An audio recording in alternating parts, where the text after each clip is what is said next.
तो lookism season 2 के episode number 21 में आप सबका स्वागत है। तो इस वीडियो में मैं लुकिज्म मानवा का चैप्टर नंबर 49 पूरा एक्सप्लेन करूंगा। तो अगर आपने इससे पहले के एपिसोड्स को नहीं देखा है तो उन वीडियो की लिंक मैंने डिस्क्रिप्शन में दे दी है।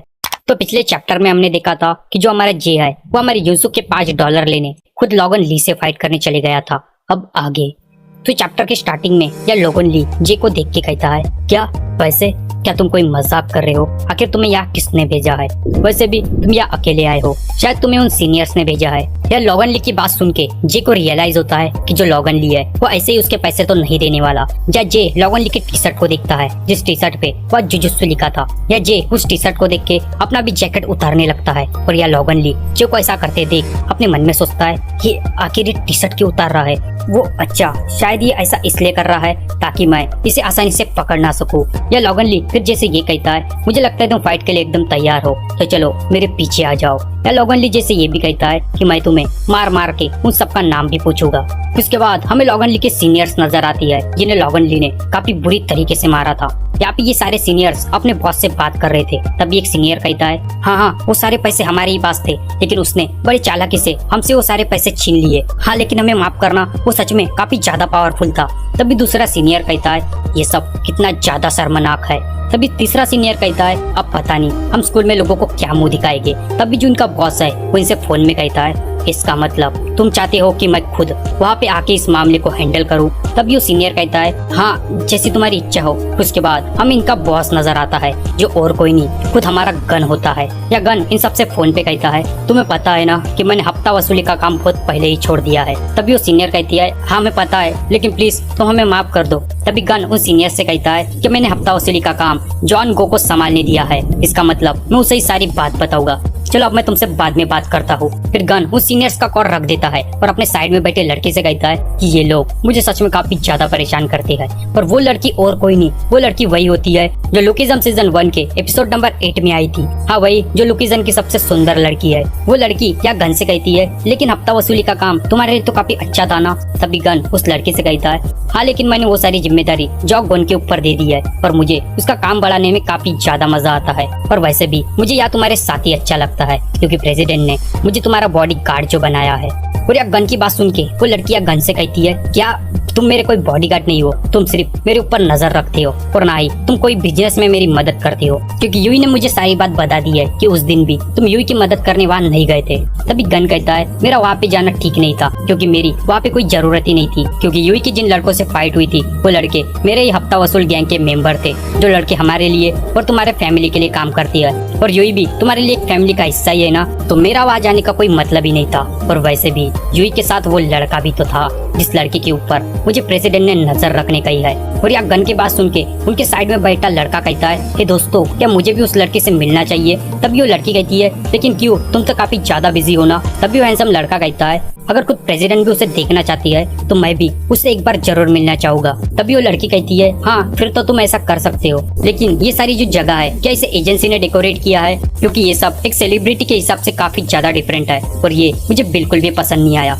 उसके बाद सीन शिफ्ट हो जाता है और हमें लोगन का एक दोस्त नजर आता है जो अपनी एक गर्लफ्रेंड के साथ वहाँ ठहर रहा था। तभी इनके सामने हमारा डैनियल आ जाता है। या डैनियल इससे लोगन का एड्रेस पूछता है। तभी ये बंदा ये डैनियल से कहता है, क्या तुमने कहा लोगन ली? आखिर तुम हो कौन? वैसे मैं लोगन का दोस्त हूँ। ये बंदा डैनियल से ये भी कहता है, हे मैंने तुमसे कुछ पूछा है, क्या तुम मेरे सवाल का जवाब दोगे? वैसे तुम आखिर किस स्कूल के हो? यहाँ पे डैनियल इस बंदे की सारी बातें सुन रहा था और तभी डैनियल इस बंदे की तरफ काफी अजीब नजरों से देखने लगता है। और ये डैनियल का इसे देखने से ही इस बंदे की फट जाती है। ये बंदा अपनी नजरें नीचे कर देता है और डैनियल से कहता है, वो अच्छा तुम लोगन ली के दोस्त हो, शायद लोगन ली जुजुत्सु में होगा या फिर कंस्ट्रक्शन के पास वो अपने सीनियर्स के साथ बैठा होगा। या हमारा डैनियल इस बंदे की बात सुन के इसे थैंक यू कहता है और यहाँ से जाने लगता है। तभी ये बंदा अपने मन में सोचने लगता है कि ये लड़का सच में काफी अजीब है, ये दिखने में काफी ज्यादा पावरफुल लगता है। ये बंदा पीछे से डैनियल को आवाज मारता है और कहता है, हे जो लोगन ली का दोस्त है वो मेरा भी दोस्त है और तुम्हें याद है ना यहाँ पे हम पहली बार मिले हैं, अगर तुम यहाँ अगली बार आओगे तो हम साथ में ड्रिंकिंग करेंगे। क्या मैं तुम्हें मोटरसाइकिल से छोड़ दूं? हम देखते कि इस बंदे की बात सुन के वो साइड वाले लड़की काफी ज्यादा परेशान होने लगती है और अपने मन में कहती है, ये भी ना ये मेरे सामने ज्यादा स्ट्रांग बनने की कोशिश कर रहा है। यह डैनियल उस बंदे की बातों को एकदम नजरअंदाज कर देता है और वो बंदा फिर से डैनियल से कहता है, हे याद है ना जो लोगन का दोस्त वही मेरा दोस्त। तभी वो लड़की उस बंदे से कहती है, हे चल अब चुप भी हो जा। या डैनियल अपने मन में सोचता है कि मेरी इस बॉडी ने खुद वास्को और जैक जैसे इंसान को भी संभाल लिया था, तो मुझे नहीं लगता कि मुझे लोगन ली को हराने में ज्यादा प्रॉब्लम होगी। I can do it. और यहाँ हम देखते कि लोगन ली और जे की फाइट स्टार्ट हो चुकी थी। या लोगन ली जे के ऊपर लगातार अपने पंचेस से अटैक कर रहा था, लेकिन जो हमारा जे है वो यह फाइट में लोगन ली के ऊपर डोमिनेट कर रहा था। या लोगन ली जे को पकड़ने की कई बार कोशिश करता है, लेकिन जो जे है वो लोगन ली के अटैक से काफी आराम से बच जाता है और बीच बीच में उसे काफी पंचेस भी मारने लगता है। या लोगन ली फिर से एक बार जैक के ऊपर अपने पंच से अटैक करता है, लेकिन तब भी जैक उस पंच को डॉज करके लोगन ली के मुंह पे एक किक मार देता है। लोगन ली अपने मन में सोचने लगता है मुझे नहीं लगता कि मैं जुजुत्सु से इसे हरा पाऊंगा। या लोगन ली एक जगह रुक जाता है और अपने मन में कहता है कि पहली बार ऐसा मेरे साथ पहली बार हो रहा है कि मैं अपने अपोनेंट को ठीक से समझ नहीं पा रहा कि आखिर वो क्या यूज कर रहा है। या लोगन ली हमारे जे से कहता है शायद तुम मूवीज काफी ज्यादा देखती हो, क्या तुमने वह भी देखी है। या लोगन ली अपने मन में कहता है कि मुझे कुछ समझ नहीं आ रहा आखिर किस घटिया टेक्निक का यूज कर रहा है, क्योंकि वैसे भी मैं काफी ज्यादा थक चुका हूँ। मुझे लगता है मैं हारने वाला हूँ, क्योंकि ये मेरी सेकंड फाइट जो है, क्योंकि इससे पहले जब मैंने अपने सीनियर्स से फाइट की थी तब भी मुझे काफी ज्यादा डैमेज हुआ था।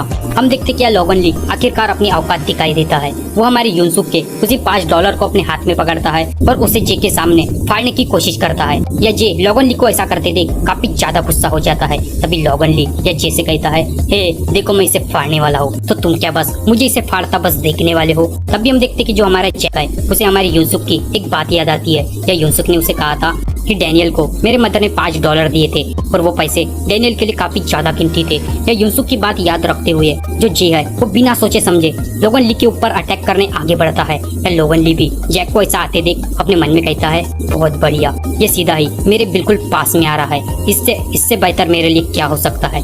हम देखते हैं कि जो जे है वो लोगन ली से यूनसुक के $5 तो पकड़ लेता है, लेकिन उसी बीच जो लोगन ली है वो जे के ऊपर अटैक करने आगे बढ़ता है। या जे जैसे तैसे लोगन ली के उस अटैक को डॉज कर लेता है, लेकिन तब भी लोगन ली वह जे के बालों को पकड़ लेता है और जैसे कहता है आखिरकार मैंने तुम्हें पकड़ ही लिया। तुम जानते हो ये कोई ऑफिशियल फाइट नहीं है और ना ही हम किसी ग्रीन हाउस में फाइट कर रहे हैं, तुम्हें पता है हम खुले मैदान में फाइट कर रहे हैं। लोगन ली कहते ही जे के ऊपर एक जबरदस्त पंच मारता है। इस पंच से हमारे जे की चीखें निकल जाती है। या लोगन ली अभी भी जे को नहीं छोड़ता, उसे पकड़ता है और उससे कहता है जुजुत्सु तुम्हें क्या लगा तुम बस इधर उधर हल्के मेरे अटैक से बच जाओगे। या लोगन ली अपने एक ब्लॉक से जे को जकड़ने लगता है, जिससे जे की हालत काफी ज्यादा बुरी हो जाती है। या सच में जे को काफी ज्यादा दर्द हो रहा था। या लोगन ली उसी एंगल में जे को ऊपर उठाने लगता है और कहता है क्या तुम्हें नीचे आना है। या लोगन ली जे को जकड़ता है और उससे कहता है चलो अब बता भी दो आखिर तुम्हें यहाँ पे किसने भेजा है। हम देखते कि यह जे अभी भी हार मानने की हालत में नहीं था, वो लोगन ली के ऊपर अपना सारा जोर निकल रहा था। तभी लोगन ली या जे से कहता है चलो भी अब हार भी मान जाओ, नहीं तो मैं तुम्हें जिंदा मार दूंगा और बताओ आखिर तुम्हें यहाँ पे किसने भेजा है। या लोगन ली ये सब कह ही रहा था कि तब भी पीछे से वह यूनसुक आ जाता है। या यूनसुक एकदम हवा में लोगन के ऊपर पंच करने आगे बढ़ता है। या लोगन यूनसुक को देख के काफी ज्यादा घबरा जाता है और इसी के साथ ये चैप्टर और ये एपिसोड यही एंड हो जाता है। तो ये था लुकिज्म सीजन 2 का एपिसोड नंबर 21। तो अगर आपको वीडियो पसंद आई तो इस वीडियो को लाइक करना, वीडियो को शेयर करना और सब्सक्राइब करना मत भूलना। मिलता हूँ नेक्स्ट वीडियो के साथ।